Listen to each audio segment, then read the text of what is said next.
लंका अधिपति रावण ने भगवान शंकर को रिझाया उस तरह से हम नहीं रिझा सकते।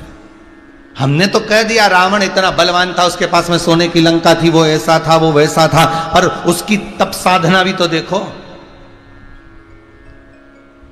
उसकी तप साधना भी तो देखी जाए। जब गर्मी पड़ती थी तो गर्मी के 4 महीने चारों तरफ अग्नि को प्रकट करता था और बीच में बैठकर अग्नि की लपट इतनी होती थी कि उसके सिर के ऊपर से वो अग्नि जाती थी, चारों तरफ अग्नि जलाकर तप करता था। बारिश आती थी, बाहर बैठकर तप करता था, ठंड पड़ती थी, पानी में डूबकर तप करता था। और जब इससे भी शंकर प्रसन्न नहीं हुए, देवताओं ने कहा भोलेनाथ उसने इतनी तप साधना कर ली, उसने इतना भजन कर लिया और आप प्रसन्न नहीं हो रहे, आप प्रकट नहीं हो रहे। उसकी तप साधना से आप प्रसन्न नहीं हो रहे, उसकी तप साधना से आप प्रकट नहीं हो रहे।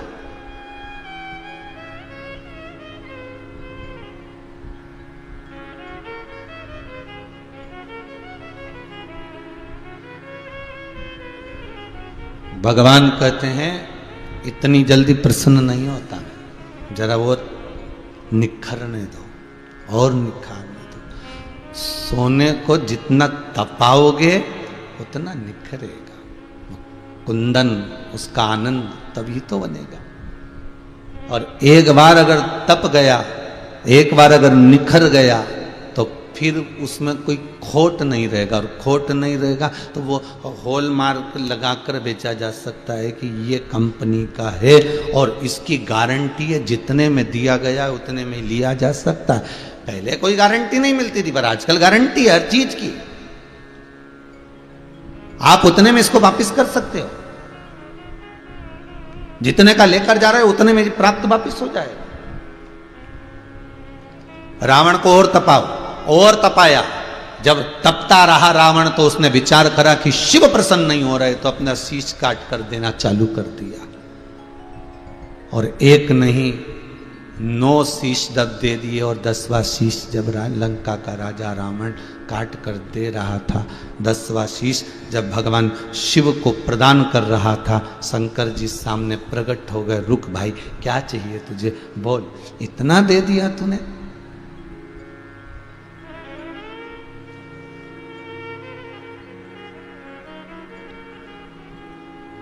नौ शीश देने वाले रावण के पास राम बाद में पहुंचे थे। पहले सबरी अंबा के यहां 9दा भक्ति का ज्ञान दे दिया था, वही 9 भक्ति, वही 9 भक्ति। शबरी अंबा के दरवाजे पर जाकर 9दा भक्ति का ज्ञान दिया, और उसके बाद में वो जो 9 शीश रावण ने दिया था, 10वां शीश काट ही रहा था और भगवान सम्मुख में आ गए। सामने सम्मुख में भगवान शिव आ गए। मत काट, क्या चाहिए ये बोल दे। और उसने तब किया, किस चीज के लिए करा था? जब ब्रह्मा जी से उसने वर मांग लिया था कि मैं मरूं तो नाभि में अमृत है, वो सूखेगा तब मैं मरूंगा। मरने की तो उसके पास में गारंटी आ गई थी कि मरूंगा तब जब वो सूखेगा। सोने की लंका उसको पहले मिल चुकी थी, सारा सुख लंकाधिपति रावण के पास में था। ऐसा कोई सुख नहीं था जो लंकाधिपति रावण के पास में नहीं होगा।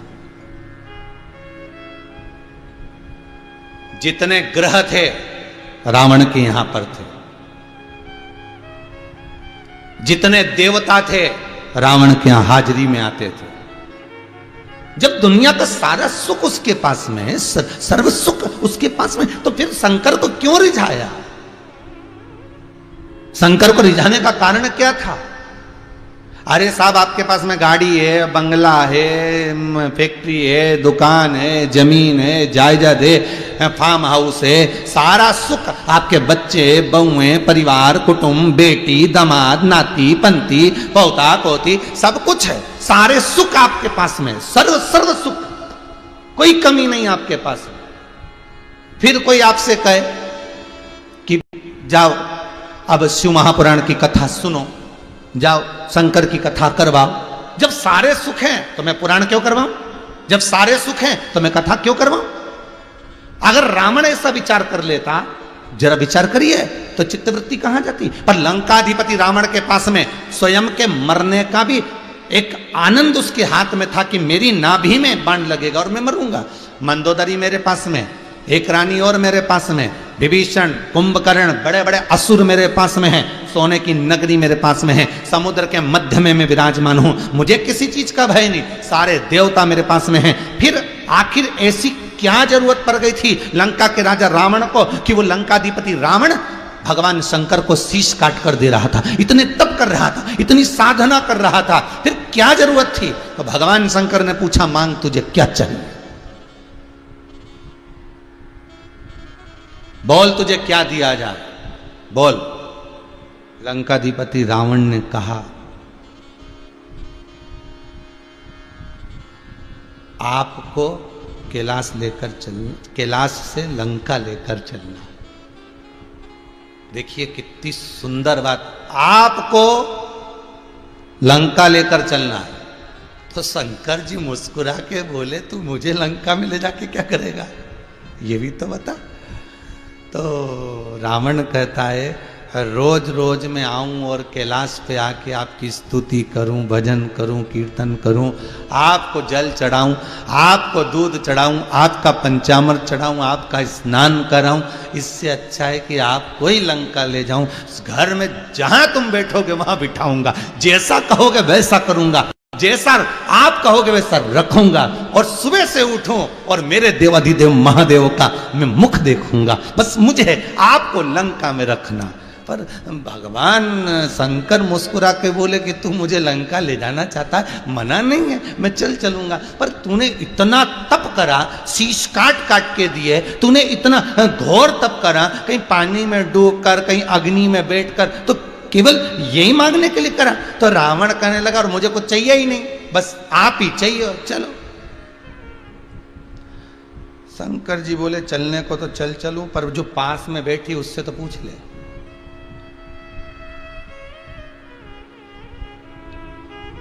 भाई पूछना भी तो जरूरी है। और गृहस्थ आश्रम के अंतर्गत जब लड़का और लड़की की शादी होती है, ब्राह्मण वचन दिलवाता है, तो उसमें एक वचन होता है कि आप जो भी निर्णय लोगे उसमें मुझसे जरूर बात शेयर करोगे। ये निर्णय था। लड़का लड़की का जब संबंध होता है तब वो आप कुछ अगर कोई बड़ा निर्णय ले रहे हो तो मुझे जरूर बताना, आपके माता पिता को बताओ, आपके भाई बंधु को बताओ, पर मुझसे मत छुपाना, मुझे तो आज भी लड़का लड़की का जो संबंध होता है उसमें एक वचन ही है। तो शिव कह रहे मैं जाने को तैयार हूं, पर पार्वती से पूछो, और आपके साथ में चलने को तैयार बैठा हूं, बिल्कुल चलूंगा आपके साथ में, और लंका चलूंगा, जरूर चलूंगा। अब फिर पार्वती जी के सामने लंकाधिपति रावण सम्मुख में खड़ा हुआ, और लंकाधिपति रावण ने मां जगतजननी जगदम्बा को देखकर प्रणाम कर कर कहा, मां आपको भी मेरे साथ चलना है। पार्वती जी बोली, पहले ये बता कि ले जाना क्यों चाहता है? तो रावण के शब्द सुनिएगा साहब। रावण संहिता कहती है, लंकाधिपति रावण कहता है, माता पिता को इसलिए लेकर जा रहा हूं कि मैं तो आपका दर्शन कर लेता हूं, पर लंका में रहने वाले और भी आपका दर्शन कर सके, और भी दर्शन कर सके। ये कथा सोमानी परिवार सूरत गुजरात से बैठकर करा रहा है। ये सोमानी परिवार इस कथा को चाहता तो लॉकडाउन में अपने घर में भी करा सकता था, क्योंकि वहां भी कौन आता, घर के उनके सदस्य 4, 5, 6, 8 जो भी हैं, बस वो सदस्य, और वो सब सदस्य रहते 8, 15 जो भी सदस्य होंगे, या उनके घर के 8 लोग, 10 लोग, 15 लोग, और ये संगीतकार, ये टीवी चैनल, और हम।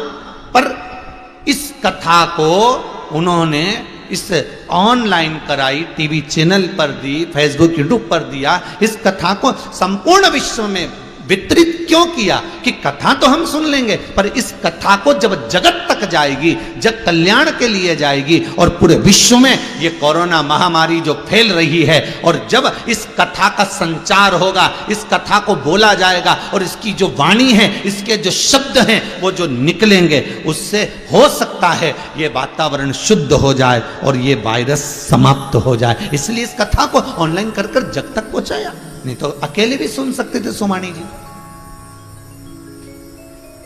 इस कथा को सोमानी परिवार अकेले भी श्रवण कर सकता था, इस कथा को स्वयं भी सुन सकता था, इस कथा को स्वयं श्रवण भी कर सकता था, पर उसने एक विचार करा कि नहीं, ऑनलाइन कराकर, जैसे राजगरिया परिवार ने इससे पहले कराया, ऐसे सोमानी कि इस कथा को वहां तक पहुंचाना है, इस कथा को वहां तक लेकर जाना है, इस कथा को जग कल्याण तक, जनहित तक पहुंचाना है। और जब सारी दुनिया कोरोना महामारी के अंतर्गत हृदय से टूट चुकी है, तब एक शंकर की ही कथा है कि शिव उसको साध सकता है। दुनिया में कोई साधे ना साधे, शंभु साध लेगा, शंकर साध ले।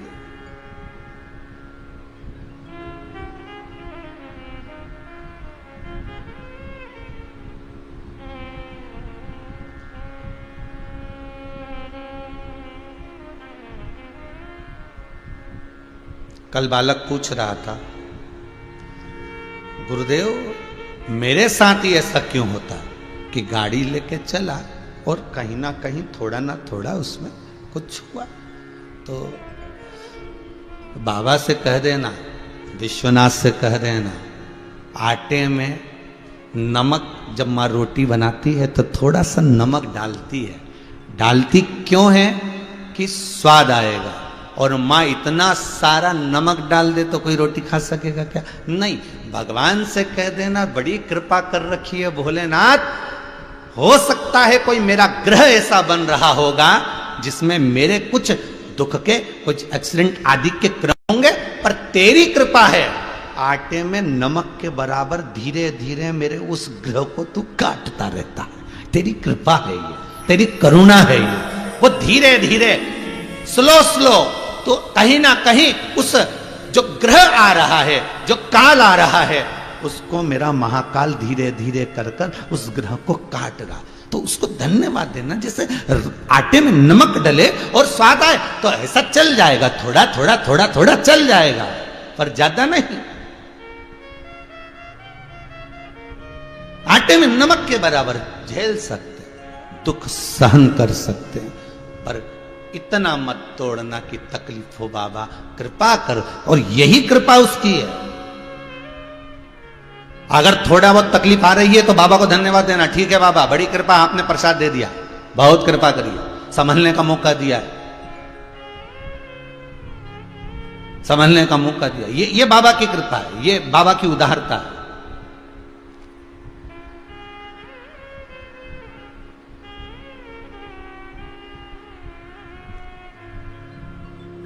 रावण कह रहा है मैं आपको ले जाना चाहता हूं जगत हित के लिए, जग कल्याण के लिए। आपसे भी निवेदन है, जितने आस्था चैनल पर कथा सुन रहे हो, जितने मोबाइल पर कथा सुन रहे हो, फेसबुक पर जितने कथा सुन रहे हो, सबसे करबद्ध निवेदन है, अगर आप भगवान के सामने जाओ तो सबसे पहले अपने लिए बाद में मांगना, पहले जग हित के लिए मांग लो।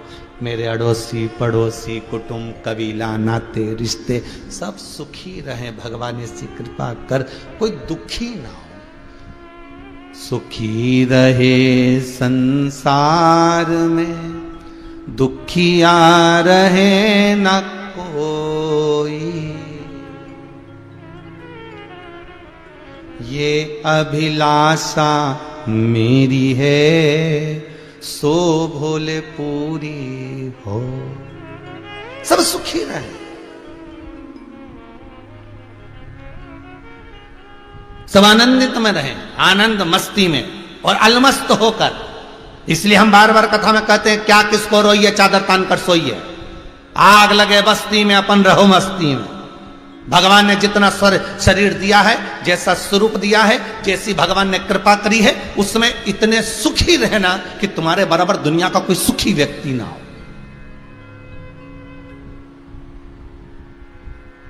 जो दिया भगवान ने बहुत दिया, और दूसरे को देखकर नहीं, उसके पास में इतना भरा है, उसकी 4 फैक्ट्री है, एक आध और करना चाहिए, अपने को और चालू करना चाहिए। रबड़ को कितना खींचोगे दादा? गड्डी के रबड़ को 1 किलो के डब्बे में मत लगाओ। अगर रबड़ में तनाव होगा तो तुम्हारी जिंदगी में तनाव उत्पन्न हो जाएगा। इसलिए इस मन को, इस चित्त को, उस वृत्ति को एक ही जगह अच्छे से लगाओ, उबर जाओगे। अरे भजन भोले बाबा का करते रहोगे तो संसार सागर से तरते रहोगे। अगर शिव का भजन कर रहे हो, शिव का स्मरण कर रहे हो, लंकाधिपति रावण कर रहा है, मां मैं आपको लेना चाहता हूं, ले जाना चाहता हूं, चलिए मां चलो मेरे साथ, शंकर मेरे साथ चलो। शिव जी से पार्वती जी बोली आप जाना चाहते हो? शंकर भगवान बोले अब भगत है, भगत तो जहां ले जाएगा वहां जाना पड़ेगा। भगत तो भगत, जहां ले जाएगा वहां जाना है। उसमें दिक्कत क्या है? पार्वती जी बोली दिक्कत एक ही है। क्या? अगर रावण जिद कर कर अपन को ले जा सकता है तो जिद कर कर कर सारे काम भी करवा सकता है। बहुत ध्यान देना महाराज, बहुत। मम्मी पापा तुम मेरे साथ पूना चलो, यहां नहीं रहोगे, चलो मेरे साथ पूना मेरे ना। बेटा जिद कर कर ले गया, बहू भी ले गई, और इतना काम धाम जमाया, इतना सब कुछ जमाया, और उसके बाद में तुम चले भी गए और वहां तुमने 1 महीना, 2 महीना, 3 महीना, 4 महीना, 5 महीना खूब अच्छे से रहे, और एक आध दिन फिर मालूम पड़े तुमको कोई बात पर क्रोध आए या बच्चों को किस बात पर क्रोध आ जाए और मन में मन मोटा उत्पन्न हो जाए, और मालूम पड़े वो अपने बच्चों को, दादा दादी को नहीं दे, दादा दादी कुछ बोले और वो ना सुने, तो मन दुखेगा। पार्वती के शब्द सुनिएगा। ये शिव महापुराण केवल शंकर की कथा नहीं, ये शिव महापुराण अपनी खुद की कथा है। ये शिव महापुराण अपने दिल की कथा है। ये शिव महापुराण अपनी खुद की व्यथा है।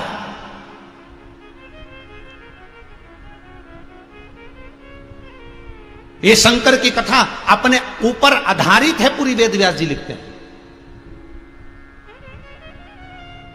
कि मान लो हम चले भी गए, शंकर पार्वती अगर लंका पहुंच भी गए तो लंका के रावण के अधीन तो हो गए ना। एक निवेदन, अगले साल की श्रावण की पहली कथा आपके यूट्यूब और फेसबुक पर डली हुई है, उसको निकाल कर सुनिएगा। उसमें कहा था मां कितनी भी बूढ़ी हो जाए पर रसोई घर मत छोड़ना, और पिता कितना भी बूढ़ा हो जाए, भले ऑफिस ना जाए, फैक्ट्री ना जाए, दुकान ना जाए, पर घर से काम करना, पर काम में दिल लगा कर रखना।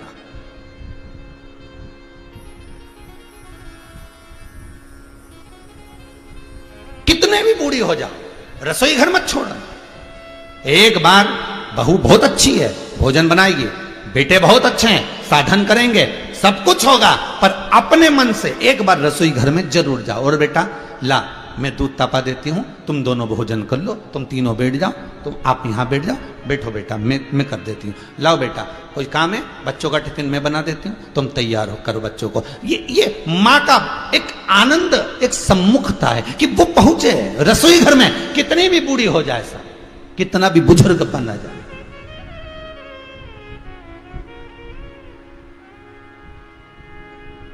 भले बहू ना कहे कि मम्मी आज आपने दाल अच्छी बनाई है, पर बहू का दिल जरूर कहता है कि मम्मी ने आज ये चीज अच्छी बनाई है, क्योंकि आज सबने अच्छे से खाई। बहू के मन में आ गया कि आज ये सामान अच्छा बना, क्योंकि सबने अच्छे से खाया, तो बहू को समझ में आ गया। भले वो ना बोल रही हो, पर उसकी चित्तवृत्ति में ये रहेगा, सम्मान जरूर रहे, आदर जरूर। तो निवेदन है, शंकर और पार्वती की कथा कह रही है, संपूर्ण विश्व इस कथा को सुन रहा है, संपूर्ण विश्व कथा को सुन रहा है और इस कथा के रस तत्व को ग्रहण कर रहा है।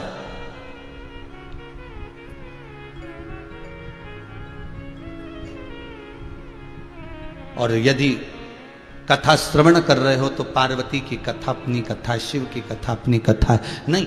पार्वती जी बोल रही बहुत ध्यान देना महाराज, एक गलती आपसे हो गई थी भोलेनाथ। शंकर जी ने पूछा मुझसे और गलती हो गई थी कौन सी? अच्छा ये पतियों मानते बड़े देर में, और मानते हैं तब कहते हैं हाँ हाँ बिल्कुल सही बोली थी तू। मानते थोड़ा लेट है हाँ, पर मानते जरूर है। और कई कई सोचे कि बिल्कुल हमारी मान के ही चले तो वो नहीं हो सकता हो, मानते हैं परंतु थोड़ा लेट। तो शंकर जी से पार्वती जी बोली तो एक गलती आपसे पहले भी हो गई थी। भगवान शंकर बोले वो कौन सी गलती हो गई थी जरा बता तो जरा। पार्वती जी बोली याद करो, गणेश जी और कार्तिकेय दोनों को कह दिया कि पृथ्वी की परिक्रमा कर करा, और पृथ्वी की परिक्रमा करने दोनों को भेज दिया। गणेश जी महाराज चूहे पर बैठ गए, कार्तिकेय मोर पर बैठ गए। कार्तिकेय गए परिक्रमा करने के लिए और गणेश जी ने लगा ली अपन दोनों की परिक्रमा। वो तो मैं नेत्र बंद कर कर साधना में लीन थी, अपने दोनों पुत्रों का स्मरण कर रही थी। और उतनी देर में जैसे ही गणेश जी ने परिक्रमा लगाई और तुमने खड़े होकर कह दिया गणेश मैं तुझे वर देता हूं कि तू प्रथम गिनती में पूजा जाएगा, मैं तुझे वर देता हूं कि तू प्रथम पूज्य होगा। पार्वती जी बोली गलती नहीं हुई थी आपसे, कार्तिकेय पृथ्वी की परिक्रमा करने गया था, गणेश ने अपन दोनों की परिक्रमा लगाई थी। और गणेश जी ने कहा था आप ही में पृथ्वी, आप ही में आकाश, आप ही में तलातल पताल सब कुछ आप में है, इसलिए मैंने आपकी लगा ली। तो बेटे ने कार्तिकेय ने आपकी बात सुनकर पृथ्वी की परिक्रमा करी, उसने गलत किया क्या? नहीं, आपके वचन को रखा और गणेश ने अपनी बुद्धि का परिचय देकर यहीं परिक्रमा लगा ली और आपने उससे पर दे दिया। मुझे यह श्रेष्ठ नहीं लगा। याद करो भोलेनाथ, ये मुझे श्रेष्ठ नहीं लगा, इसलिए मैंने वर मांगा था आपसे कि आज के बाद शंकर की कभी परिक्रमा ना हो, क्योंकि एक परिक्रमा इतनी भारी पड़ गई थी, इतनी भारी पड़ गई थी कि एक को वर मिल गया और दूसरा मौन होकर श्रीशैलम पर मल्लिकार्जुन के रूप में बैठ गया। ये मल्लिकार्जुन श्रीशैलम पर भगवान बैठे, क्यों बैठे? बस कारण यही, कार्तिकेय रूट के चले गए तो वहां जाके बैठ गए। माता पिता मनाने गए उनको, रोज चलो नहीं आए, मेरे को नहीं था। कोई ऐसी गलती हमारे जीवन में ना हो। शंकर जी की परिक्रमा क्यों नहीं होती? क्योंकि पार्वती ने वर मांगा था आज के बाद आपकी कोई परिक्रमा ना करे। अगर परिक्रमा करेगा तो जितना उसने पुण्य करा है वो छिन्न हो जाए। इसलिए शंकर अगर आपकी परिक्रमा हो तो आदि हो, पूर्ण परिक्रमा नहीं। ये बार मुझे तो मैं एक बार गलती हो गई, बार बार ना हो प्रभु। अपन चले भी गए और जाने के बाद अगर मान लो पहुंचने के बाद और उसने रावण ने कुछ मांगा और नहीं देंगे तो अच्छा नहीं लगेगा। अगर अपने को पूना ले गए और पूना ले जाने के बाद बहुओं ने कहा लाओ जरा वो वाला बीज वाला प्लेट हमारे नाम कर दो, अब उसने तो 2-4 दिन रोटी वोटी खिलाई और तुमको देना पड़ेगा। तो रावण जो मांगेगा फिर देना पड़ेगा। शंकर जी बोले तेरे बराबर कोई चतुर नहीं हो सकता। पार्वती जी बोली वही तो हम कहे, पहले हमसे तो पूछ लिया करो, थोड़ा बहुत तो कम से कम पत्नी से पूछो, ज्यादा नहीं पूछो तो थोड़ा बहुत तो पूछो।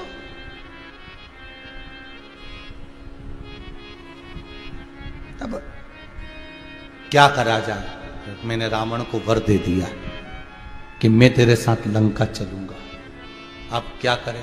पार्वती जी बोली आप शिवलिंग की आकृति में आ जाओ, रावण के साथ जाओ, पर रावण को कह देना मैं चल तो रहा हूं, जहां पर तूने मुझे भूमि पर रख दिया जाऊंगा नहीं, वहीं रह जाऊंगा। रावण से बस इतना कह दो तो कि रावण मान जाएगा।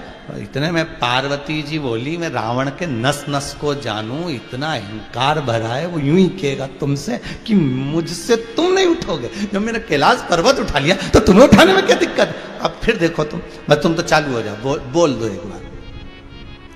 जिस व्यक्ति को अहंकार रहता है ना उसके सामने बस इतना कह दो तुमसे इतना नहीं बने। कैसे नहीं बनेगा? अब भी करो, देखो 2 मिनट में करके लाती हूं। और वो जाए हो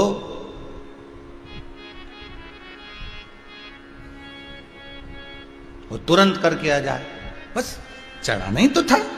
और रावण को चढ़ाने का ही तो क्रम था, बस चढ़ा दिया रावण को। और रावण को चढ़ाया और शंकर जी ने कहा, सुन लंकेश, लंकाधिपति रावण, मैं तेरे साथ लंका जाने को तैयार हूं, पर शर्त एक है।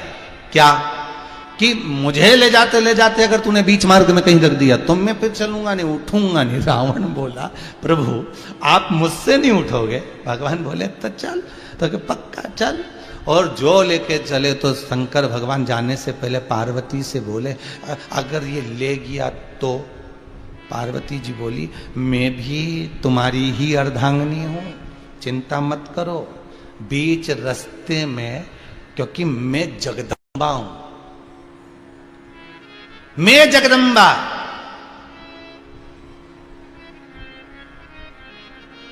और जगदम्बा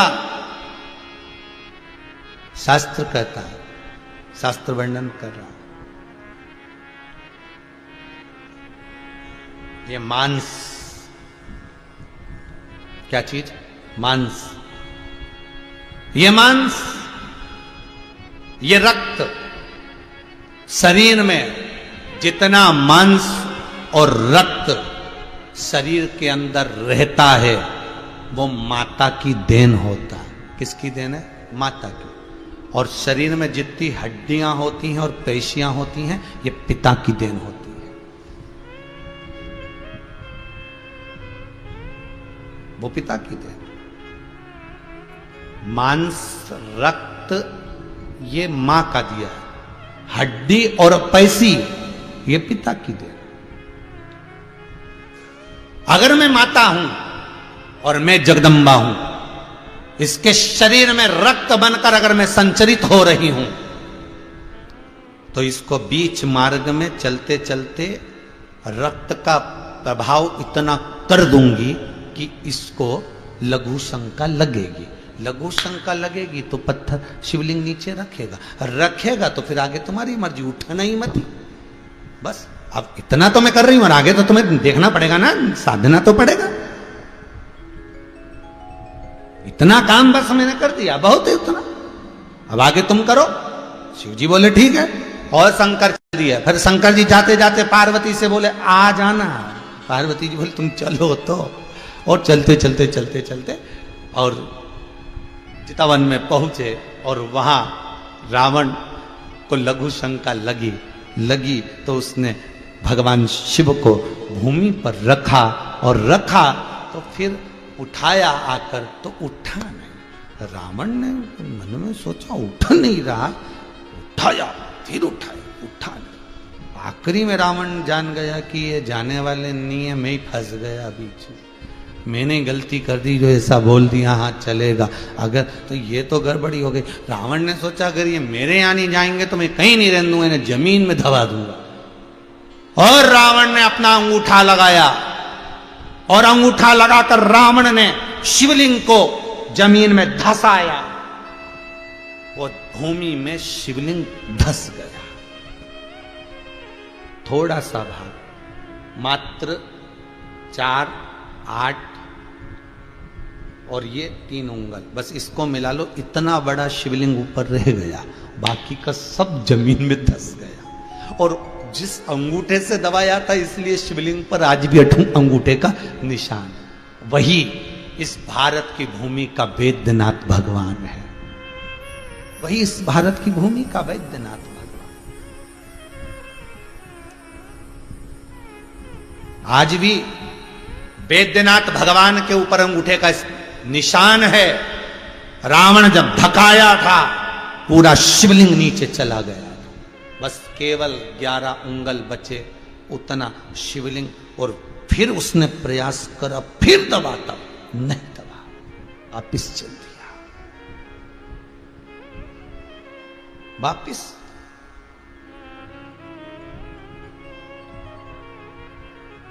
मंदोदरी ने पूछा, तुम तो गए थे शंकर जी को लेने। अच्छा, ये पत्नियां जो होती है ना, ये पति के आनंद भी खूब लेती है। ये कहीं के जाए नहीं कि तुम तो भी झगड़ा करके गए तो वापिस कैसे आ गए, और तुम तो कह रहे थे कि अभी आऊंगा ही नहीं, तो कैसे आ गए, कैसे?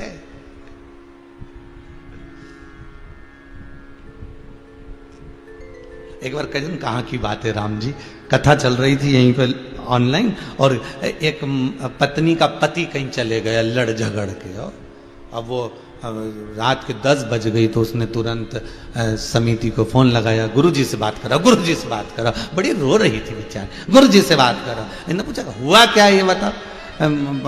पति से झगड़ा हो गया था, वो ना जाने कहाँ चलेगा, सुबह 11 बजे के गए, अभी तक ठिकाने नहीं है, तो अब ना जाने कहाँ, सब दूर फोन लगा लिया, सब दूर ढूंढ लिया, और इनका भी मोबाइल बंद आ रहा है, और बहुत दुख हो रहा है, मैं क्यों झगड़ा कर ली। हमने कहा ठीक है, वो तो अब जो होना था तो हुआ, और तुम कहाँ कहाँ ढूंढ ली, सब दूर ढूंढ ली।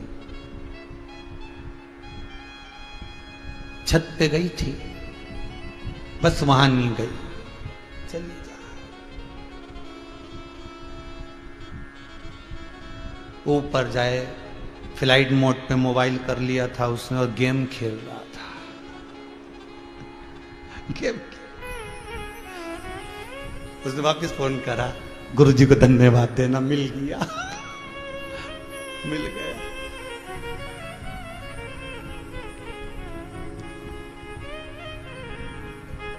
अब मंदोदरी थोड़ा सा आनंद तो लिया, मंदोदरी बड़ी प्रसन्न थी। मंदोदरी ने जैसे रावण आया ना धन धनाते हुए, रावण जब चलता था पृथ्वी हिलती थी, कहते लंका हिलती थी रावण के चलने पर, पांव जब धरता था। तो मंदोदरी निकल के अपने जैसे कोई आता है तो बेल बजाता, तो रावण आता था तो बेल बजाने की जरूरत नहीं पड़ती, बेल खुद ही बज जाती थी, क्योंकि पांव ऐसा रखता था। और जो लंकाधिपति रावण आया, और आते से मंदोदरी बाहर निकल के आ गई, और मंदोदरी बाहर निकल के आते से पूछी क्यों, शंकर जी लेने गए थे, भोलेनाथ आए नहीं।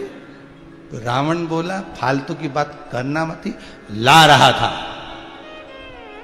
फिर विभीषण बोला ला तो रहे थे भैया, पर बीच में लग गई लघु शंका। तो कहां से आए लंकाधिपति के, यहां भगवान भोलेनाथ।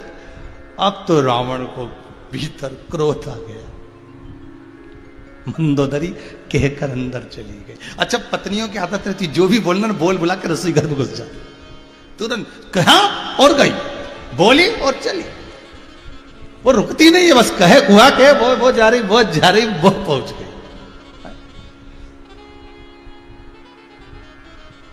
अब मंदोदरी ने कहा तुम तो शंकर भगवान तो अगर मेरे साथ नहीं आए, इसलिए मैं जमीन में उसको पताल में धक्का करा गया। ओ विभीषण बोले जिनको ये पताल में धक्का कर आए हैं, थोड़े से शंकर जी बाहर रह गए, जटा जटा। अच्छा, फिर विभीषण भैया क्या हुआ?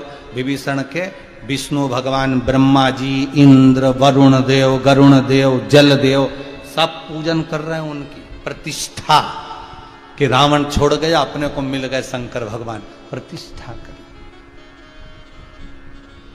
प्राण प्रतिष्ठा। पूरी दुनिया में 12 ज्योतिर्लिंग में से एक ज्योतिर्लिंग ऐसा है, बाबा बैजनाथ, बाबा धाम बैजनाथ जी, जिनकी प्राण प्रतिष्ठा किसी एक ने नहीं, जिनकी प्राण प्रतिष्ठा ब्रह्मा, विष्णु, इंद्र, वायुदेव, जलदेव, गरुण देव, 33 कोटि देवताओं ने एक साथ मिलकर करी। 33 कोटि देवता जिसकी स्थापना करे, वो बाबा बैजनाथ धाम, वो बाबा धाम। सच क्या? शिव को पाना कोई सरल है क्या? शंकर को बस वाणी की शुद्धता हो, आपके हृदय की शुद्धता हो। कहते हैं वस्त्र कौन कलर का है उससे मतलब नहीं होगा। भगवान को पाने के लिए वस्त्र चेंज करने की जरूरत नहीं, मन को चेंज करना पड़े, मन बदलना पड़े, भगवान मिल जाए। और कोई कहे कि लड्डू से मिलेगा, पेड़े से मिलेगा, घी से मिलेगा, जल से मिलेगा, दूध से मिलेगा, नहीं। भगवान को पाने के लिए निर्मल मन सो मोहि पावा, मोहि छल छिद्र कपट ना भावा। मुझे ये कपट नहीं भा सकता, मुझे तो निर्मल चित्त चाहिए, निर्मल मन चाहिए।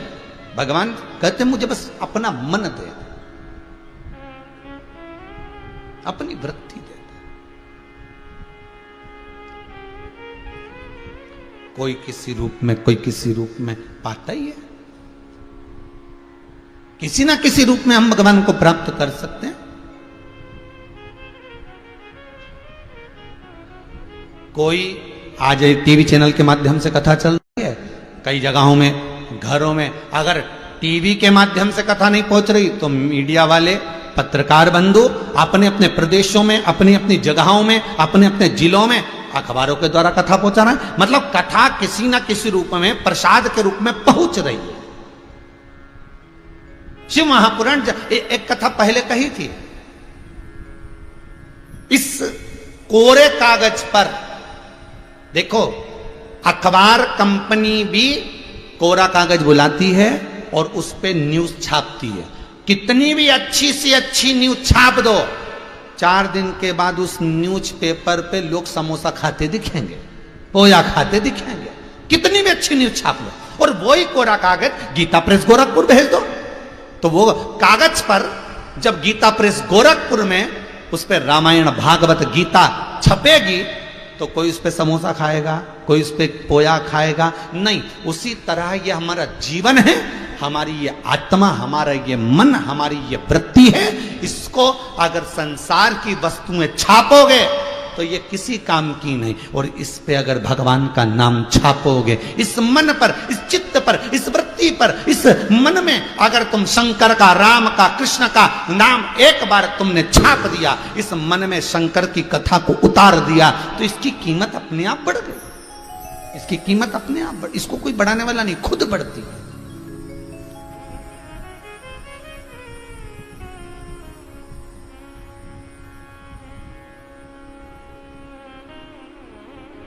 इसकी कीमत बढ़ाना है तो भगवत भजन को हृदय में उतारना है। भगवत भजन,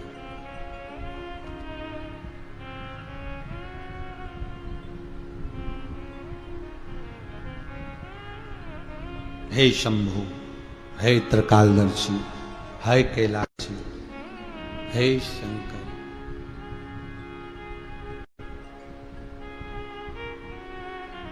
हे शंभु।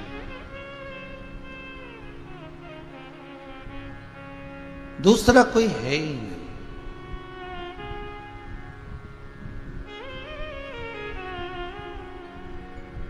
उसके सिवाय कहां जाए? शिव पुराण कह रही है, भगवान शंकर के नेत्र बिंदु बंद करने पर एक बिंदु प्रकट हुआ, उस बिंदु से एक बालक उत्पन्न हुआ जिसका नाम अंधकासुर था।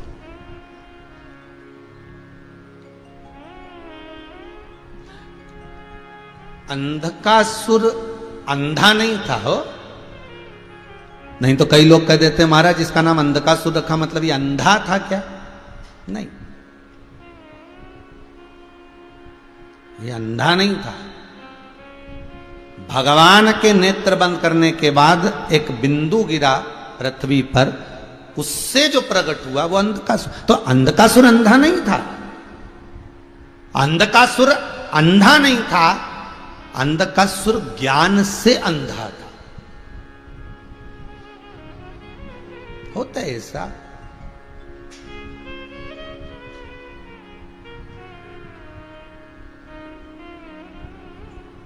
कई लोगों को ज्ञान से, एक लड़के की शादी हुई, पत्नी के घर गया पहली बार ससुराल, तो थोड़ा सा उसको ध्यान नहीं होगा, पहली बार ससुराल गया था, तो पत्नी के सामने उसकी सहेलियों ने और पत्नी की बहनों ने उसके सामने पूड़ी भजिया सब्जी सब लाके रख दी और रखी, और उसने खाना, भूख तो उसको बहुत तेज लग रही थी, और खाना जो चालू करा तो इतनी बड़ी बड़ी पूड़ी थी, तो पति ने सोचा अभी इतनी बड़ी पूड़ी है, भूख बहुत तेज लग रही है, तो इसने पहले क्या करा कि ईमानदारी से जीने के लिए थोड़ा सावधानी से तो पूड़ी के टुकड़े कर लिए, तो उसमें से उसने एक पूड़ी में से 2 टुकड़े करो और आधा ही टुकड़ा उठाए और सब्जी समेत खा जाए।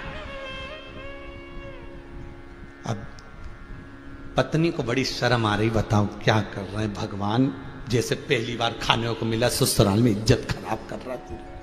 पत्नी इशारे में बनाते बनाते उसने, अब बहन खाना बना रही थी तो इशारे में तुरंत इशारा उसने 2 उंगली का करा, 2 उंगली का करा, तो पति ने देख लिया कि मतलब दो टुकड़े मत करो, एक ही में निपटाओ। अब ज्ञान जितना होगा उतना। तो उसने एक ही पूरी भरी सब्जी में और पूरी निपटा गया। पत्नी माथा ठोक ली, भगवान। पति ने सोचा ऐसे नहीं खाना है, पहले पूरी को लेना है, माथे से ठोकना है, फिर सब्जी मिलाना, फिर खाना।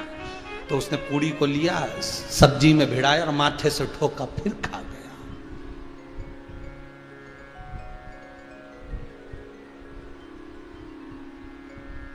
जितना ज्ञान होगा उतना प्राप्त होगा। अब अंधकासुर अंधा नहीं है, अंधकासुर अज्ञान से अंधा है। भगवान शंकर ने कहा पार्वती फेंक दे इसको समुद्र के अंदर। पार्वती कहती आपके द्वारा प्रकट है, आपका पुत्र है, ये मेरा पुत्र है। पार्वती जिसको गोदी में लेकर पुत्र कहती है, स्नेह करती है, लाड़ लड़ाती है, वात्सल्यता रखती है। और पार्वती मैया से शंकर जी ने कहकर उसको समुद्र में फेंकवा दिया। समुद्र में फेंका, हिरण्याक्ष ने उसको पकड़ लिया, पाल पोस कर बड़ा करा। एक दिन हिरण्याक्ष मर गया, बरहा उतार हुआ भगवान का और हिरण्याक्ष मारा गया। अंधकासुर ने कहा मैं तप करने जा रहा हूं, पानी में बैठकर अंधकासुर ने तप करा, ब्रह्मदेव से वर मांगा, मुझे वर दो मेरे प्राण ना छूटे। ब्रह्मा जी ने कहा जन्म लिया है तो मरना तो पड़ेगा, निश्चित है अगर जन्म हुआ है तो मरोगे, ये गारंटी नहीं है कि मरोगे ही नहीं हो। बस इतना जरूर है कि अगर मृत्यु लोक में जन्म लिया है तो सत्कर्म कर कर फिर जाना, तो भगवान के चरणों में कम से कम मुख तो दिखा सकोगे, अपना चेहरा परमात्मा को भी दिखाना है साहब।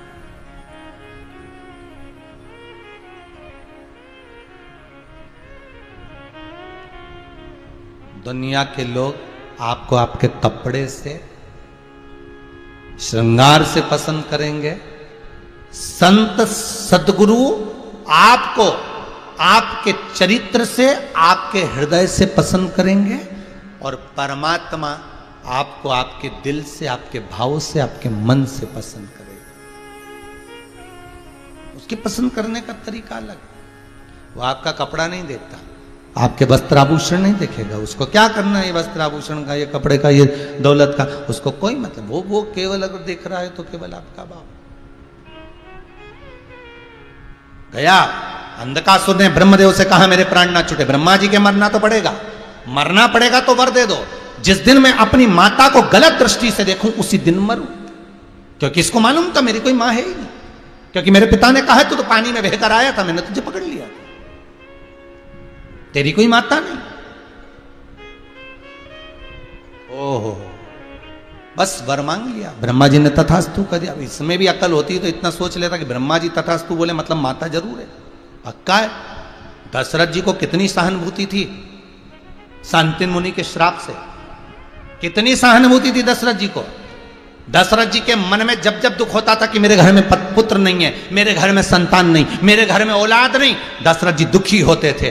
तो कौशल्या जी कहती थी दशरथ जी से, क्यों दुखी होते हो, तुमको श्राप मिला है ना कि पुत्र के वियोग में प्राण त्यागोगे, मतलब श्राप मिला है तो पुत्र तो होगा, ये पक्का। तो फिर दुख किस बात का। रावण को, दशरथ जी को सहानुभूति कौशल्या जी दिलाती थी कि श्राप लगा है तुमको कि पुत्र के वियोग में प्राण त्यागोगे, तो फिर रोते क्यों, मेरे घर में पुत्र नहीं, मेरी 3 रानियां, संतान नहीं, चिंता काय को करते हो। अगर श्राप मिला है तो पुत्र जरूर होगा, ये पक्का है, तो काय को टेंशन लेना। श्राप को पूर्ण करने के लिए पुत्र तो देना पड़ेगा भगवान को, तो फिर चिंता किस बात की, क्यों चिंता। समझदार हो तो समझदारी करता। पर अंधकासुर को यह ज्ञान नहीं आया कि बताओ अगर मुझे ब्रह्मा जी ने वर दे दिया कि मरेगा, तो अगर तुम्हारी माता जी को गलत दृष्टि से देखेगा तो फिर निश्चित हुआ। आया समय और अंधकासुर विवाह के लिए अपने दूतों को भेजा, जाओ जो सबसे सुंदर कन्या हो उससे मैं विवाह करूंगा। सबने जाकर कह दिया सुंदर तो एक ही थी, वो थी हिमालय राज की कन्या पार्वती। ऐसी सुंदर और उसने तो विवाह कर लिया शंकर जी से। अंधकासुर ने सोचा वो बूढ़े जोगी शिव से विवाह करा, इतनी सुंदर कन्या ने, तो उसके साथ रहकर क्या करेगी, उसको मैं अपने लिए लाऊंगा। अंधकासुर गया, जो मां जगत जननी जगदम्बा बाहर बैठकर कैशों को सवारती है, कार्य करती है, और अंधकासुर ने जाते से कह दिया, अरे ओ सुंदरी, मैं तुझे अपना बनाना चाहता हूं। माता की आंख से आंसू बहने लगे, मेरा पुत्र होकर मुझे गलत दृष्टि से देख रहा, गलत दृष्टि से। महाराज, शिव महापुराण की कथा कहती है, दुनिया में मां एक ऐसी होती है कि बेटा छाती पर लात भी मारता है तो भी मां दुआ ही देती है, बद्दुआ नहीं देती।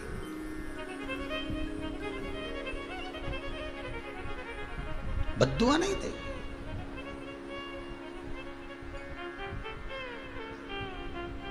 महाराज,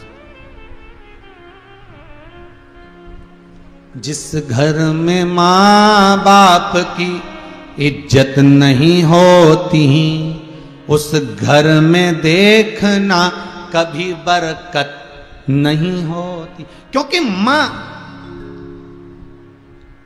एक ऐसी होती है जो अपना सर्वस्व अपने बच्चों को दे देती है, साहब, सर्वस्व। कई ये बुजुर्ग माताएं जब कहती है ना, फोन लगा के, गुरुजी हम तो बड़े दुखी हो गए, हमारे बच्चे हमें नहीं पूछते, वो अलग रहते हैं, वो ऐसा करते हैं, तो हम उनको मजा लेने के लिए, उनके आनंद के लिए, कि उनके मुख से माता का तो प्रेम माता का होता है, तो हमने एक आध दो बार कह दिया, एक काम करो, ये सारा जितना भी जो दौलत है ना, तुम्हारी प्रॉपर्टी है ना, सब कहीं वृंदावन में दान दिया जा। अरे ऐसे कैसे दे दो, बच्चों को देंगे, तो कि बच्चे तो पूछ ही नहीं रहे, भले नहीं पूछे पर दूंगी तो होनी, भले कितना विवाद हो, भले कितना क्लेश हो, पर मां अपने बच्चे को अगर अपशब्द के भी देती है ना, गाली दे भी देती है ना, ताना दे भी देती है, थोड़ा श्राप मां अपने बच्चों को दे भी देती है ना, तो अकेले में जाकर रो भी लेती है। मां मां होती है,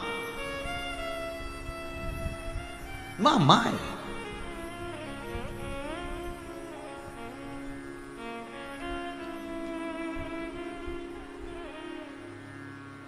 वो कहे, माई के दुधवन जैसन कहो, मिठाई ना मिलई। माई के दुधवन जैसन कहो, मिठाई ना मिले। सब कुछ मिल जाता है दुनिया में, माई ना मिलई। सब कुछ मिल जाता है दुनिया में, माई ना मिले।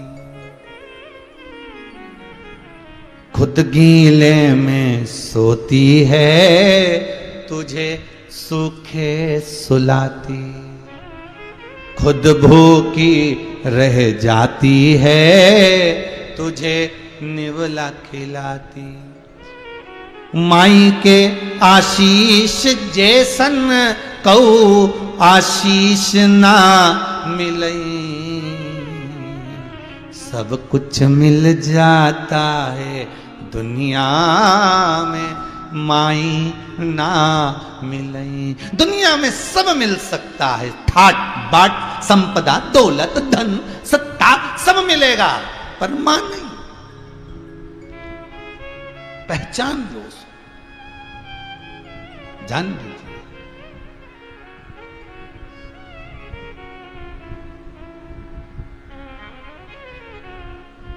महाराज,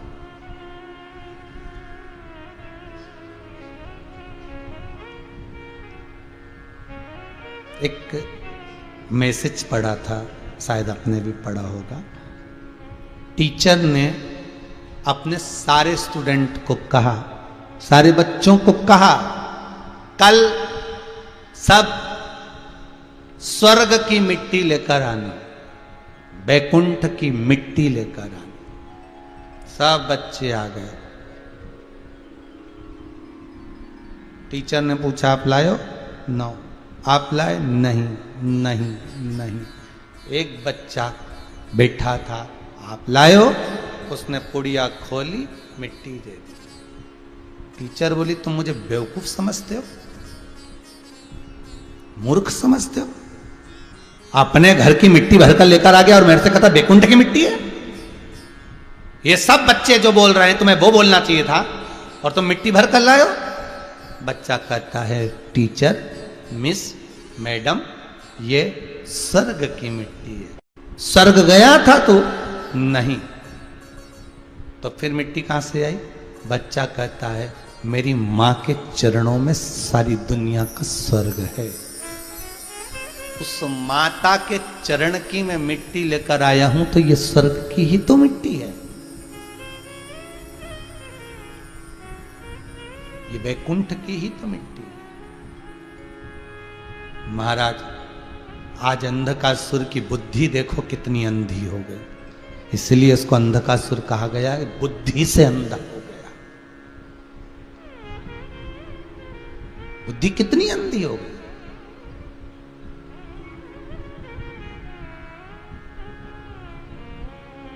जान नहीं पाया। मैं तुम्हें अपना बनाना चाहता हूं। मां क्रोध में आए तो रो रही है, मां को गुस्सा आता है तो रोती है, मां प्रसन्न होती है तो रोती है, उसमें प्रसन्नता का भाव आ जाता है। प्रसन्न है तो भी रो रही है, और क्रोधित है तो भी रो रही है।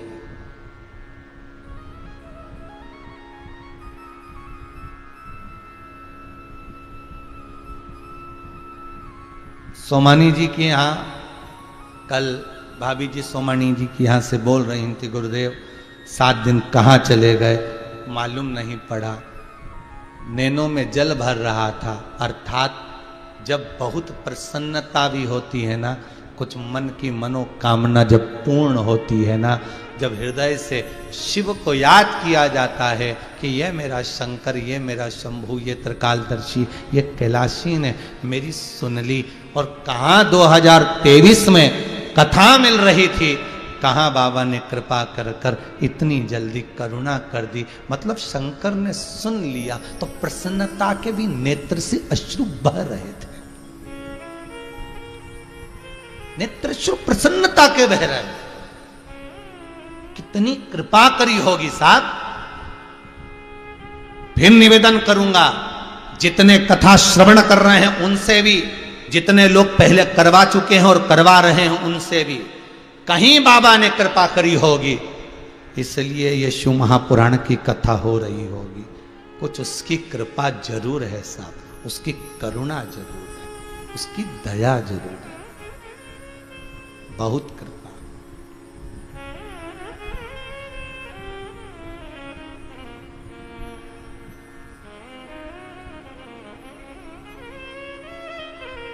उसकी कृपा बिना कुछ भी नहीं।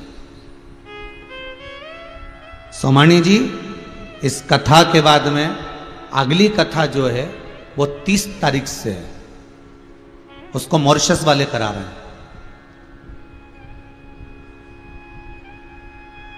ऑनलाइन।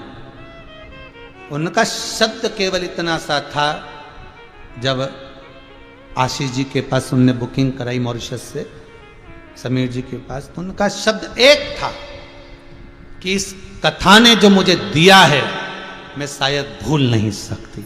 इसलिए अब विदेश में रहने वाले, उनका विदेशी कल्चर और मॉरिशस में रहकर कथा का रसपान करा देना।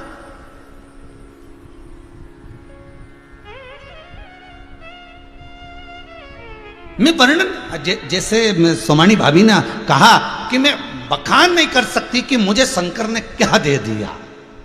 शायद ये जिंदगी का सर्वाधिक सुख, आनंद, और मैं बेटे और बहुओं को भी धन्यवाद दूंगा। मैं बेटे और बहुओं को भी धन्यवाद दूंगा कि अगर माँ के हृदय में आया, पिता के हृदय में आया शिव पुराण कराना है, बच्चों ने, बहुओं ने तुरंत कह दिया माँ करा। ये आनंद है साहब, जीवन का ये सुख है। लोग शादी की सालगिरह में, जन्मदिन में अंगूठी, चेन या कड़े बनवा कर देते हैं। मैं ऐसी बहू और बच्चों को भी धन्यवाद देता हूं जो शिव महापुराण की कथा देते हैं।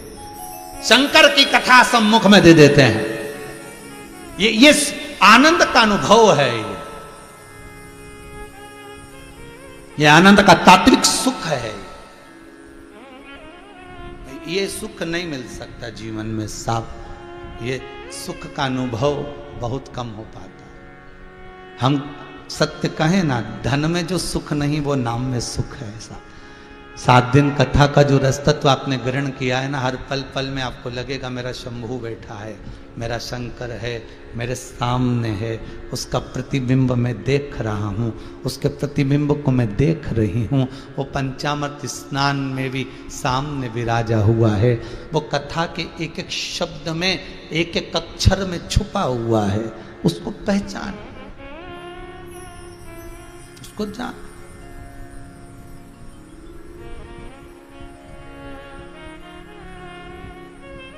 और जब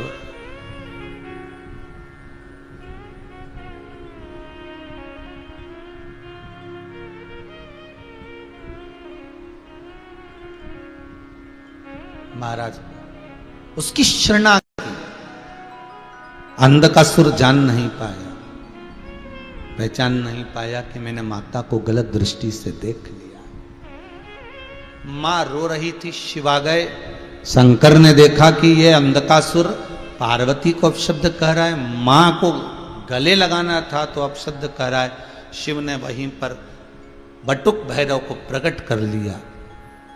काल भैरव प्रकट करा था ब्रह्मा जी का सिर काटने के लिए, बटुक भैरव प्रकट करा था अंधकासुर का सिर काटने के लिए।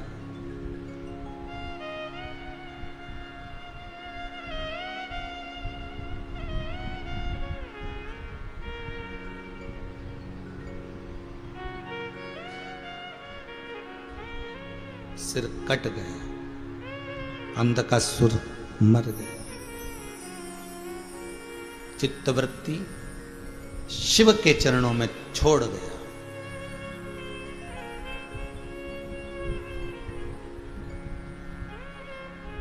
और वो मन, वो चित्त, वो वृत्ति शिव में रख गया। हिरण्यकशिपु को मालूम पड़ा मेरा भतीजा मर गया। हिरण्यकशिपु को क्रोध आ गया, मेरा भतीजा, मेरा भाई हिरण्याक्ष मरा है। तप करने के लिए गया, ब्रह्मा जी से वर मांग रहा है, ना नीचे मरूं, ना ऊपर मरूं, ना अंदर मरूं, ना बाहर मरूं, ना अस्त्र से ना शस्त्र से, ना दिन में ना रात में, ना नर से ना पशु से, ना 12 महीने में मरूं। ये वर दीजिए मुझको, ना अस्त्र ना शस्त्र। ब्रह्मा जी तथस्तु कह दिए। हिरण्यकशिपु जब घर गया तो उसकी पत्नी नहीं थी। पूछा कहां गई?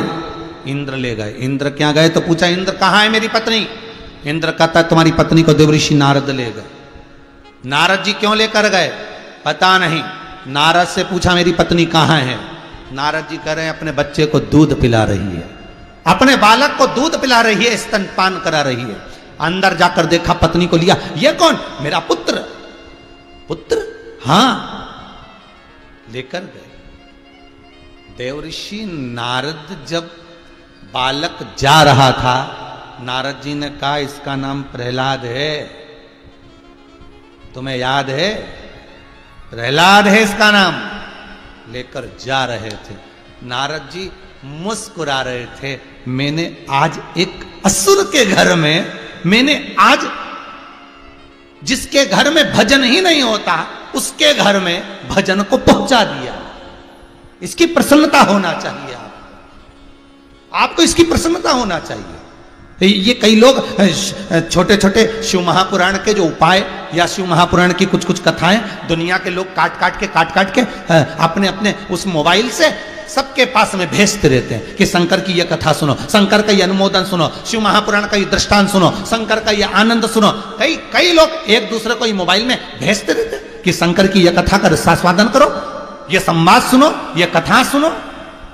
अर्थात केवल वो चरित्र नहीं भेज रहे हो आप शिव महापुराण की, वो कथा नहीं भेज रहे हो आप किसी के घर में जहां भजन नहीं होता, जहां कथा नहीं होती, जहां सत्संग नहीं होता, उसके मोबाइल पर जान करके आप जो कथा भेज रहे हो, समझ लेना उसको आप थोड़ा सा भजन का एक बीज रोपित कर रहे हो, आप सत्संग का एक बीज वहां प्रकट कर रहे हो, जिससे उसके हृदय में शंकर के प्रति, भजन के प्रति, स्मरण के प्रति कुछ प्रकटता उत्पन्न हो जाए, कुछ प्रकट।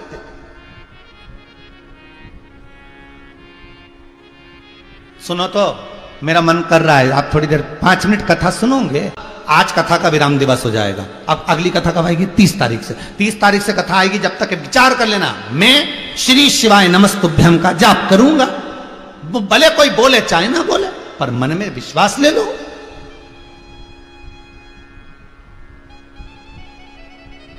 मन में उमंगता उत्पन्न करो। अब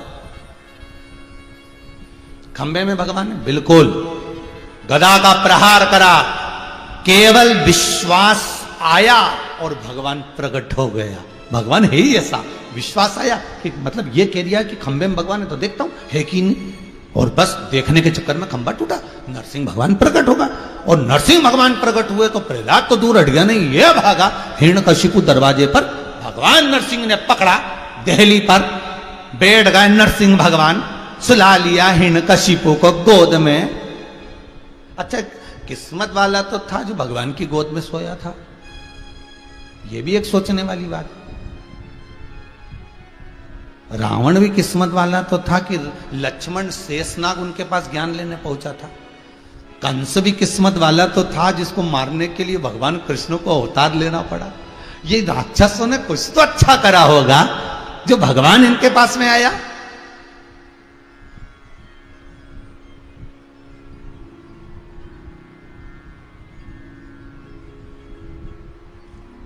अब गोदी में हिरण्यकशिपु, देख ना नीचे मरे ना ऊपर, ना अस्त्र से ना शस्त्र से नक से फाड़ूंगा, ना दिन में ना रात में, शाम के समय पर मारूंगा, ना नर से ना पशु से नरसिंह बनकर आया, ना ही 12 महीने में मारूं, इसलिए एक अधिक कर अधिक मास में आया।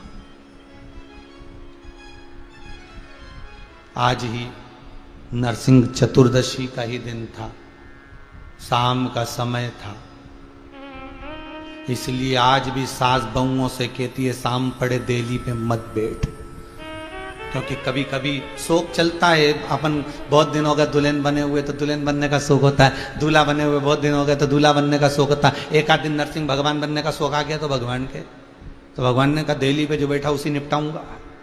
इसीलिए सास बहू से कहती है देली पे शाम पड़े नहीं बैठना, एक आध दिन भगवान घूमने आ गए तो, और निपटा के चले गए तो, इसलिए विशेष ध्यान दे।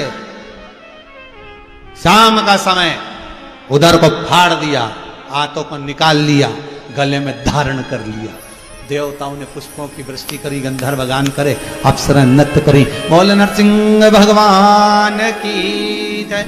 चारों तरफ नरसिंह भगवान की जय जय घोष होने लगी। इधर नरसिंह भगवान की जय घोष हो, उधर देवताओं ने भगवान लक्ष्मी जी से कहा तुम्हारे पति को बड़ा क्रोध आ रहा है, जरा जाकर शांत करिए। लक्ष्मी जी बोली हम ही मिले थे गुस्सा शांत करने के लिए।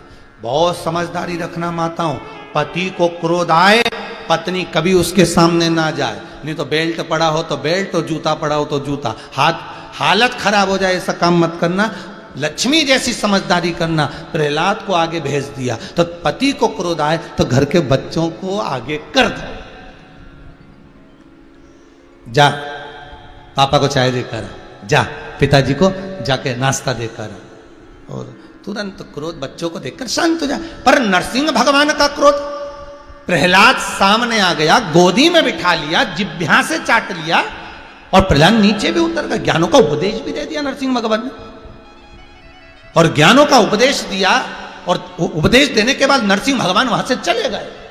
तो इनको लगा कि क्रोध चले गया, पर जैसे ही बैकुंठ में पहुंचे भगवान नरसिंह और सिंहासन को तोड़ दिया, सामान जो रखा था उसको तोड़ दिया, लक्ष्मी जी भाग गई सीधे ब्रह्मा जी के पास। कौन ने किया था इनको ऐसा बनने के लिए? कौन ने किया था? बना रहे थे कुछ बन गया कुछ, चीन वाले भी कुछ और बना रहे थे, बन गया वायरस, बना रहे थे कुछ। अब ये शांति नहीं हो रहा, अब आफत करके रखी है। इतना क्रोध नरसिंह भगवान का, इतना क्रोध, बैकुंठ तोड़ दिया, पूरा बैकुंठ तोड़ दिया। ब्रह्मा जी से लक्ष्मी जी बोली इनको हुआ क्या है? ब्रह्मा जी बोले गुस्सा है। लक्ष्मी जी बोली हमें ढूंढते ढूंढते यहीं आ रहे हैं। भगवान ब्रह्मा जी बोले सही में? हाँ। सरस्वती को बुलाकर भगवान ब्रह्मा जी ने कहा लक्ष्मी को वापिस बैकुंठ छोड़िए, वापिस। सरस्वती जी बोली हम तो जाए नहीं दादा, बीच में फाड़ देंगे, बहुत गुस्सा आ रहा है। और आए ब्रह्मलोक में, ब्रह्मलोक थर थर कांपने लगा।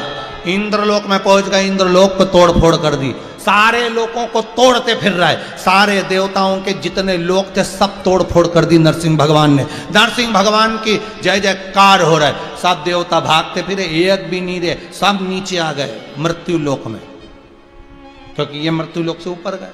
तो मृत्यु लोक में देवता नीचे, तुम ऊपर हम नीचे, सब नीचे। शंकर भगवान ने पूछा बात क्या है? आज सबकी सब यहीं दिख रहे हो, कैलाश पे बड़ा आनंद छाया हुआ है, आज तो हमारे यहाँ कोई शादी ब्याह भी नहीं है जो तुम इतनी खुशी में आए हो। तो इतने में इंद्र देवता बोले ये खुशी दिख रही तुमको? खुद खुशी का समय आ गया। और क्या खुशी है? काहे की खुशी? यहाँ वो भगवान नरसिंह ने चारों तरफ उपद्रव मचा रखा है, चारों तरफ हाहाकार मच रहा है, चारों तरफ हाहाकार।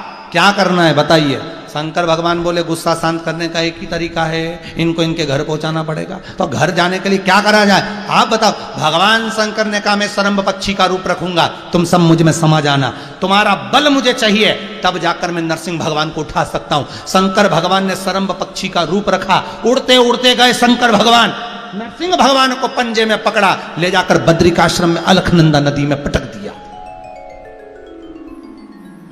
अलखनंदा नदी में जैसे नरसिंह भगवान को पटका, पटकते से नरसिंह भगवान का क्रोध शांत हो गया। लक्ष्मी जी आई, प्रभु चलो। भगवान जाने लगे, संतों ने हाथ जोड़ लिए, आप बद्रिकाश्रम छोड़कर मत जाओ। नरसिंह भगवान कहने लगे मैं एक शिला के रूप में रहूंगा। आज भी नरसिंह शिला बद्रीनाथ जी में तापकुंड के सामने नीचे आप देखेंगे अलखनंदा नदी में, तो एक शिला नजर आएगी जिसका नाम है नरसिंह शिला। नरसिंह भगवान चले गए, शिला के रूप में रह गए, छोड़ गए वो नरसिंह शिला। भगवान शिव का एक नाम हो गया श्रम्भेश्वर महादेव। क्या नाम पड़ा है? श्रम्भेश्वर महादेव। भगवान शंकर श्रम्भेश्वर महादेव के रूप में विराजमान हो गए। शिव महापुराण की कथा कहती है जिस व्यक्ति को क्रोध आता हो या घर में क्लेश मचा होता हो, घर में जरा जरा सी बात में अगर क्रोध आता हो, तो एक लोटा जल कलश में जल लेकर शंभेश्वर महादेव का नाम लेकर शंकर के ऊपर जो जलाधारी होती है उसमें उस जल को डाल दो, शंकर के ऊपर बूंद बूंद वो पानी गिरने दो, घर में शीतलता, शांति और प्रेम बढ़ता है। शंभेश्वर महादेव।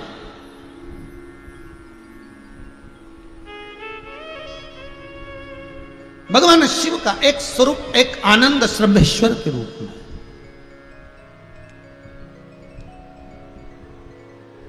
जब शंकर भगवान श्रम्भ पक्षी का रूप धारण कर लिए, तब नरसिंह भगवान का जब क्रोध शांत हो गया, तब लक्ष्मी जी को साथ में लेकर भगवान नारायण पहुंचे भगवान शिव के पास। बड़ा भाव से जा रहे हैं। श्रीमन नारायण नारायण नारायण, श्रीमन नारायण नारायण नारायण, लक्ष्मी नारायण नारायण नारायण, लक्ष्मी नारायण नारायण नारायण, नरसिंह नारायण नारायण नारायण, नरसिंह नारायण नारायण नारायण। हम बोलो नारायण नारायण नारायण, बोलो नारायण नारायण नारायण।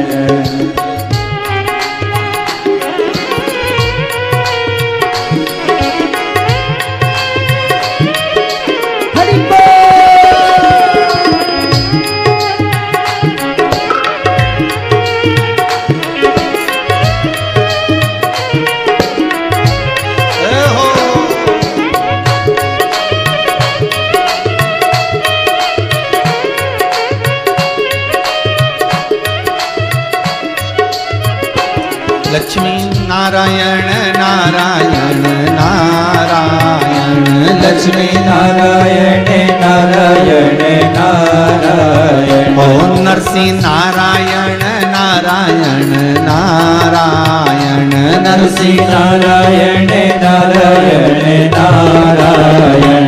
बद्री नारायण नारायण नारायण, बद्री नारायण नारायण नारायण। ओ बद्री नारायण नारायण नारायण, बद्री नारायण नारायण नारायण।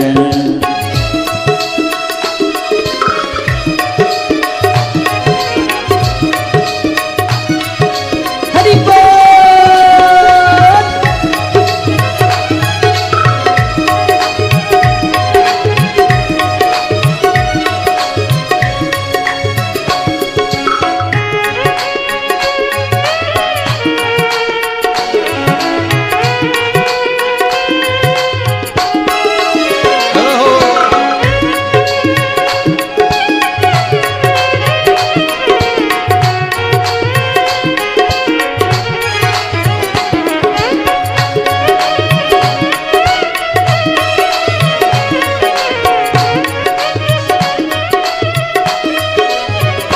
तुझमें नारायण नारायण नारायण, तुझमें नारायण नारायण नारायण।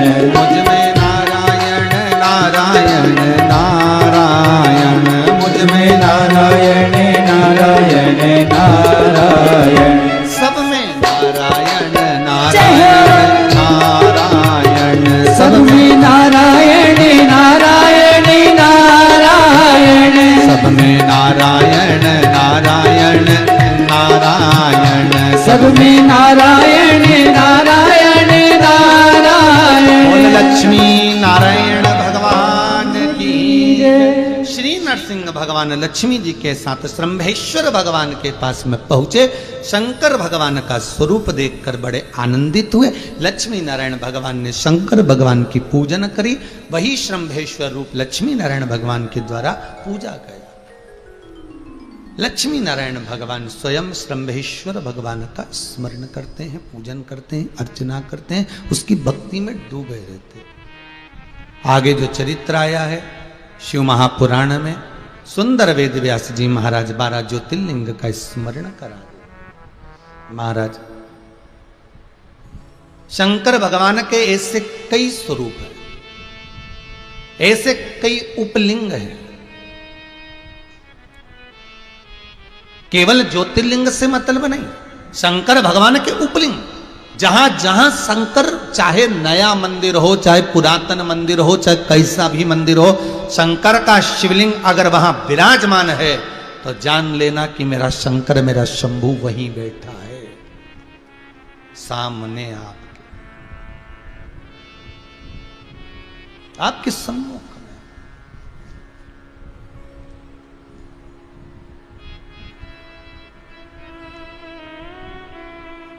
महाराज शिव पुराण कह रहे हैं, एक बार चंद्रदेव अभिमान में डूब गए। इनको काया काम था, बड़े सुंदर थे, रोहिणी के प्रति इनका प्रेम बहुत था, बाकी को देखते नहीं थे। सभी ने जाकर अपने पिता से कहा, दक्ष से कहा, पिताजी आपके जमाई केवल एक के प्रति प्रेम रखते हैं, रोहिणी के प्रति, बाकी के किसी को देखते तक नहीं। क्रोध आ गया, दक्ष प्रजापति को समझाया, आप सबके प्रति स्नेह रखो, पर नहीं रख पाए।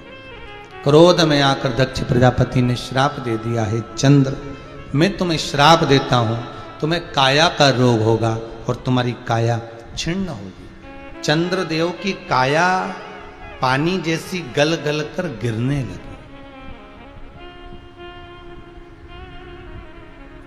मत करो इतना अभिमान।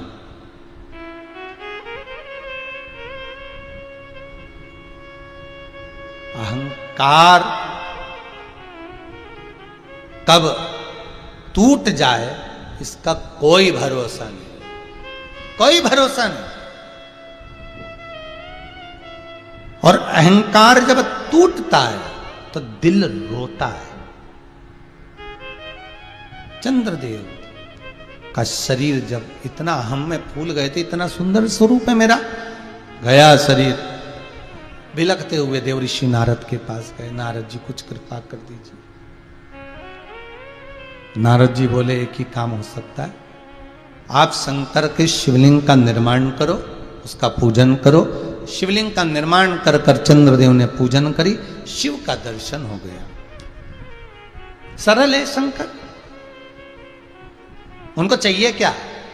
एक लोटा पानी, 3 बार ताली, 5 बेलपत्री, बम बम बोले। ये भी नहीं हो तो प्रणाम कर लो, वो भी नहीं कर सकते तो बम बम बोले बोल लो, चलो यहां से।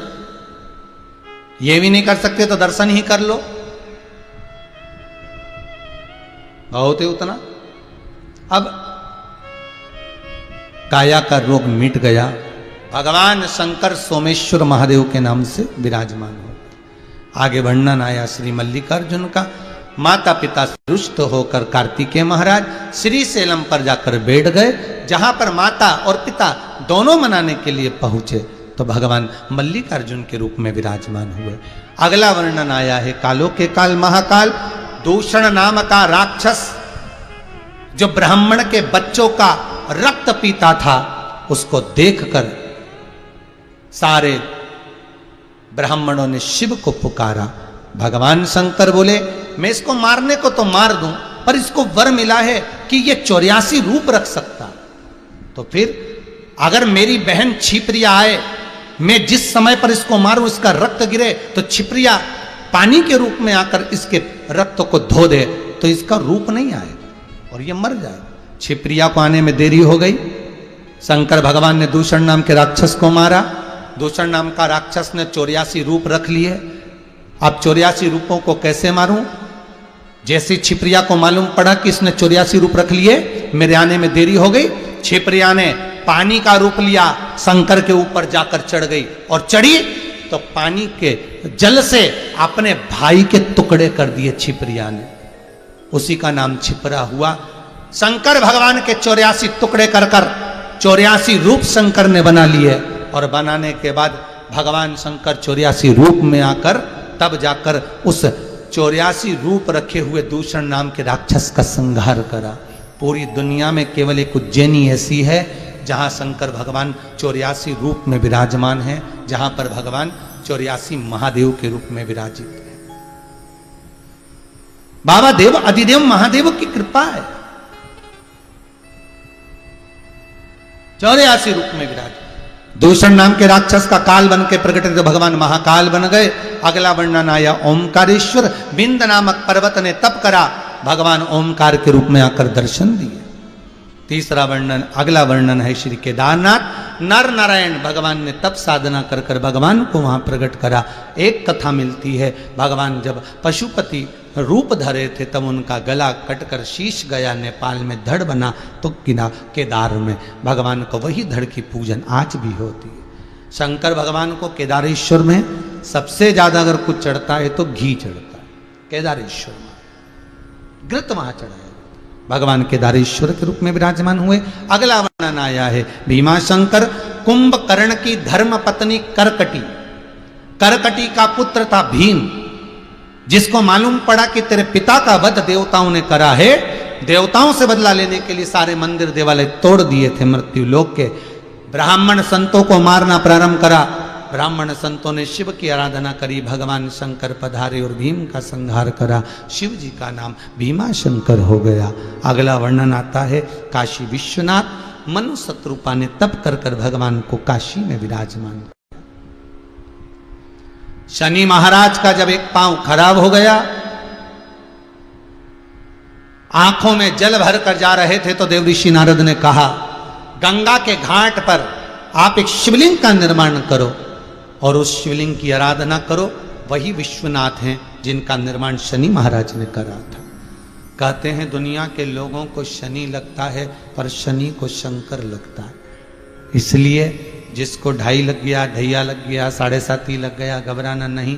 शंकर की आराधना करना, शिव का स्मरण करना, बार बार शंकर की आराधना में डूबे रहना, तो ये शनि भी तकलीफ नहीं देगा,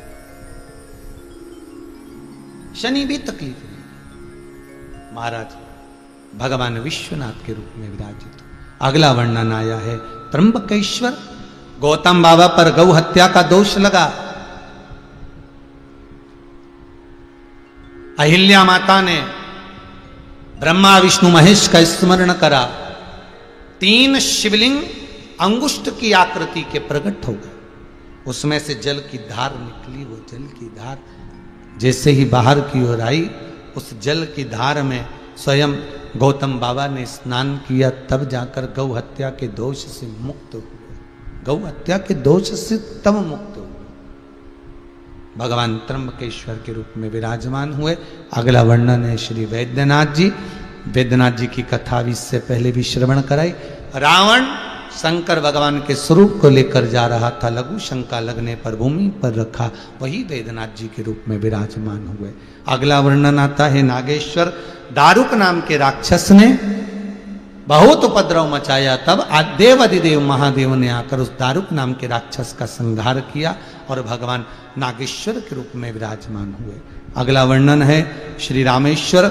भगवान राम जी महाराज लंका पर चढ़ाई करने से पहले, सेतु बांधने से पहले भगवान शंकर की स्थापना करे, तब जाकर भगवान रामेश्वर के रूप में विराजमान हुए। अगला वर्णन आया है कृष्णेश्वर। सुधर्म नाम के ब्राह्मण की 2 धर्म पत्नियां थी, सुदेहा और घुष्मा।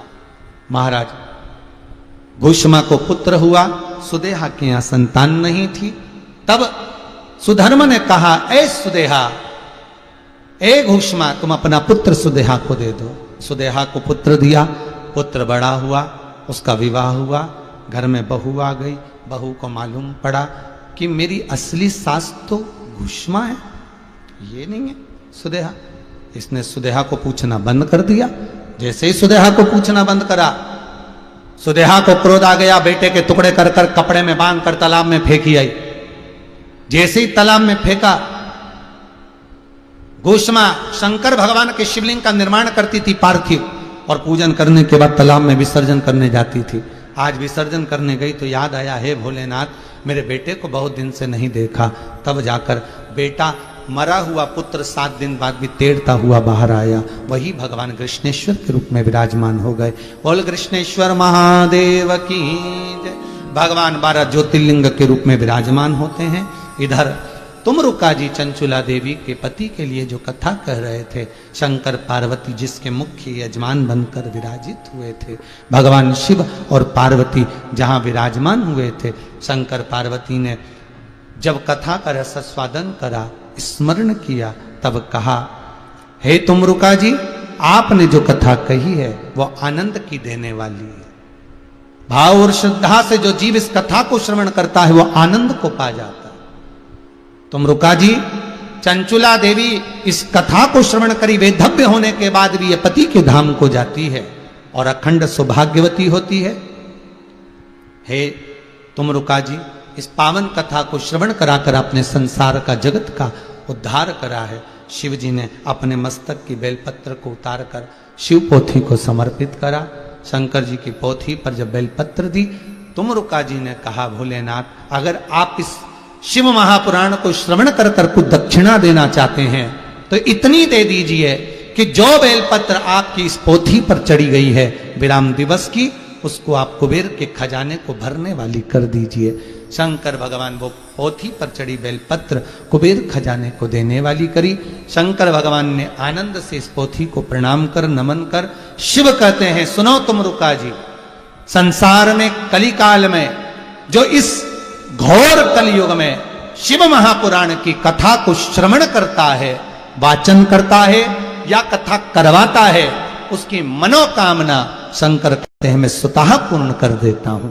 ऐसी पुण्यमय आनंदमय कथा आज विराम की ओर जा रही है। 7 दिन से इस कोरोना महामारी में अपने घर पर बैठकर आस्था चैनल के माध्यम से, फेसबुक यूट्यूब के माध्यम से अपन इस कथा का रसास्वादन कर रहे थे, श्रवण कर रहे थे। सोमानी परिवार सूरत गुजरात से इस पावन कथा को श्रवण करा रहा है। भाव भक्ति से बहुत बहुत साधुवाद सोमानी परिवार को, धन्यवाद देता हूं जो विश्व कल्याण के लिए, जग कल्याण के लिए है। आपने इतनी सुंदर कथा को कराकर संपूर्ण विश्व का कल्याण करवाया। और साथ में सभी श्रोता भाई बहन को नमन करता हूं, प्रणाम करता हूं। आपने इस पावन कथा को अपने घर में परिवार के साथ श्रवण करा। आपकी मनोकामना बाबा देव अधिदेव महादेव कुबेर भंडारी आपकी इस कामना को पूर्ण करे।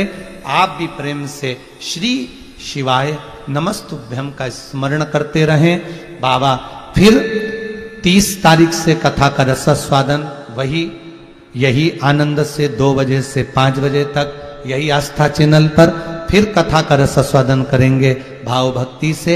और मॉरिशस से कथा का इस आनंदमय ऑनलाइन कथा का प्रसारण अपन सब श्रवण करेंगे भाव भक्ति से। इस कथा का रसास्वादन अपने जीवन को आनंदित करें। बार बार सोमानी परिवार को धन्यवाद देता हूं सूरत गुजरात से जो इतने प्रेम से इस कथा का रसास्वादन कराए। सभी को साधुवाद देते हुए इस वाणी से कहने में कोई गलती हो तो क्षमा चाहते हैं। सुंदर कथा में जो आपको अच्छा लगा हो अपने जीवन में उतारिएगा, जो अच्छा ना लगा हो उसको छोड़ दीजिएगा। अगली कथा में फिर उसको आनंदित लेंगे। इस कथा का प्रसार शिव महापुराण की कथा बच्चा बच्चा श्रवण करे। धर्म की जय हो, अधर्म का नाश हो, प्राणियों में सद्भावना हो, विश्व का कल्याण हो। उस विश्व के कल्याण के लिए इस कथा को जनमानस तक आप पहुंचाइए। चाहे फेसबुक यूट्यूब के माध्यम से पहुंचाओ, व्हाट्सएप के माध्यम से पहुंचाओ, स्टेटस के माध्यम से पहुंचाओ और इस कथा का प्रचार जनमानस में करते रहो। कहीं ना कहीं इस शंकर का एक बीज भी कहीं रोपित हो गया और किसी का भाग्य, किसी का जीवन संवर गया तो उसका पुण्य आपके खाते में जाएगा। सभी को नमन करता हूं। सबके प्रेम और आनंद से संगीतकारों ने बहुत सुंदर संगीत दिया, साउंड वालों ने साउंड की व्यवस्था। आस्था चैनल के सभी श्रोता भाई बहनों को नमन करता हूं। फिर मिलेंगे 30 तारीख की कथा में, फिर आनंद लेंगे वही 2 बजे से 5 बजे तक। शंकर के पावन चरित्र को सुनते हुए आगे बढ़ेंगे, सुंदर सुंदर प्रसंगों का लाभ लेंगे। सभी को हर हर महादेव। सभी भक्तों को राधे राधे, सादर जय श्री कृष्णा, हर हर महादेव। व्यासपीठ को नमन करते हुए हम सबके प्रिय, हम सबके लाडले ठाकुर कल्लू जी महाराज एक निवेदन और, जिन दानदाताओं ने दान दिया है और उनका नाम नहीं आ पाया कोई कारणवश, तो उनसे भी क्षमा चाहते हैं। बिटलेश सेवा समिति में आपने जो दान दिया है, जो सहयोग किया है, निवेदन करूंगा जब लॉकडाउन हट जाए, सब व्यवस्थाएं सुचारू रूप से चले, तब जरूर आओ इस कुबेरेश्वर धाम में और देखो बाबा का मंदिर कैसे बन रहा है, वृद्धाश्रम कैसे बन रहा है, गौशाला का निर्माण कैसे हो रहा है, गौ सेवा कैसे हो रही है, उसका दर्शन करिएगा। जिससे आपको लगे कि आपने जो धन दिया वो सही जगह पर लगा है, सत्कर्म की ओर लगाया। यहाँ जंगल में बनाने को कहीं भवन और कहीं भी बना सकते थे, पर इस जंगल में बनाने का कारण केवल सेवा, आनंद और भगवान की भक्ति। आप सभी दानदाताओं को बहुत बहुत साधुवाद। हम सबके प्रिय, हम सबके लाडले ठाकुर कल्लू जी महाराज के चरणों में नमन करते हुए, पूज्य गुरुदेव के पावन चरणों में नमन करते हुए, जिन्होंने सुंदर कथा हम सभी को कोरोना काल महामारी के अंतर्गत सुनाई और हमारा स्टेमिना पावर जो अंतरात्मा में जो शक्ति है उसको मनोबल बढ़ाया। और निश्चित ही हम एक दिन ऐसा होगा कि इस कोरोना काल महामारी से निश्चित ही छुटकारा पाएंगे और वही भोलेनाथ की भक्ति में, भोलेनाथ के मंदिर में हम जाएंगे और कथा पंडाल में बैठकर पुनः हम कथा श्रवण करेंगे। अभी तो कोरोना काल महामारी के चलते हुए ऑनलाइन कथा श्रवण कर रहे हैं।